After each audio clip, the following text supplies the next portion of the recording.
जय श्री कृष्ण भक्तों, जय श्री राम। हम इस संसार में सुख ढूंढते रहते हैं, कैसे भी खुश होने का प्रयास करते रहते हैं और हर बार विश्व में सुख खोजते रहते हैं। अरे भाई, अगर विश्व में सुख होता तो बड़े बड़े धनी, बड़े बड़े भोगी और जो बड़े बड़े पदाधिकारी होते हैं वो सब सुखी होते, पर ऐसा नहीं होता है।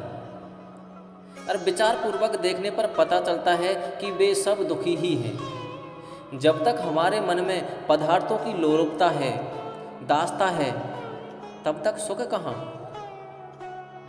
किसी ने कहा है, चाहा गई चिंता मिटी, मनवा बेपरवाह, जिनको कछु ने चाहिए सो जग से हिंसा है। अरे, जब तक हमारे मन में चाहा है तब तक सुख नहीं मिल सकता। जो कीट पतंगे होते हैं उनको तो ये भी पता नहीं होता कि जलने पर कैसी पीड़ा होती है, इसलिए वे प्रचंड अग्नि में भी कूदकर अपनी जीवन नष्ट कर देते हैं, अपनी जान दे देते हैं। किंतु हमारा दुर्भाग्य तो देखो, हम कितने बड़े अज्ञानी हैं। हमने कई बार विषयों को भोगा है, हमने कई बार भोगों को भोग कर देखा है, लेकिन फिर भी है कि उनके पीछे पड़े रहते हैं। अरे, कीट पतंगा तो एक बार मरता है, लेकिन हम लोग तो बार बार उन भोगों को भोग कर मर रहे हैं, फिर भी उनमें सुख ढूंढ रहे हैं जिनमें सुख है ही नहीं। बार बार ठोकर लगने पर भी संभलने का नाम नहीं लेते। जीवन का अमूल्य समय चला गया, फिर भी विषयों की ओर मन लपलपाता रहता है। अरे, धन से सुख मिलता तो धनी लोगों से पूछो। स्त्रियों में अगर सुख होता तो जिनके दो दो तीन तीन स्त्रियां हैं उनसे पूछो। और अधिक सामग्री में सुख मिलता तो उनसे पूछो जिनके पास बहुत सारी सामग्री हैं, वस्तुएं हैं, क्या वो वास्तव में सुखी हैं। सुख तो कहीं नहीं मिलेगा, क्योंकि सुख तो केवल चाह के त्याग में है, वैराग्य में है।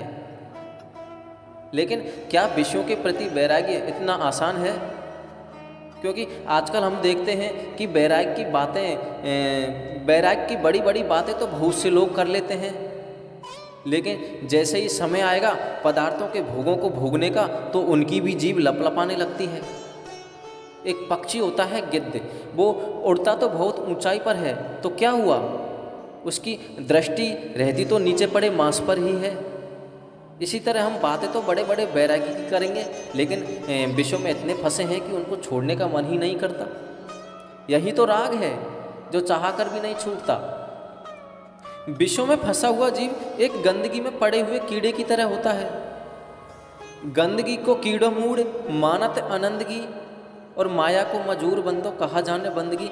जैसे एक गंदगी में पड़ा हुआ कीड़ा उस गंदगी में ही आनंदित रहता है, सुखी रहता है, उसी तरह हम भी इस माया में, इन विषय वासनाओं में इतने फंसे हुए हैं कि इनसे निकलने का मन ही नहीं करता और इसमें ही सुखी रहते हैं, इसमें ही आनंदित रहते हैं।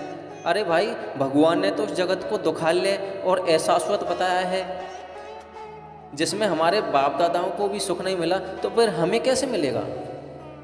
सुख तो केवल चाह में है। जब तक हमारे मन में पदार्थों के प्रति चाह रहेगी तब तक हम सुखी हो ही नहीं सकते। इसलिए हमें जो मिला है उसमें संतोषी रहना है और पदार्थों के प्रति आसक्त नहीं रहना है। तब जाके हमें थोड़ा थोड़ा वैराग्य की ओर बढ़ेंगे, थोड़ा थोड़ा हमारे जीवन में वैराग्य आएगा और हमें सुख मिलना प्रारंभ हो जाएगा। तो ये वीडियो आपको अच्छा लगा हो तो इसको ज़्यादा से ज़्यादा शेयर करना और हमारे चैनल को सब्सक्राइब जरूर करना। आगे के वीडियो में हम बताएंगे कि संसार के विषय भोगों से वैराग्य कैसे हो, इसलिए हमारा वीडियो ज़रूर देखें। धन्यवाद। जय श्री कृष्ण।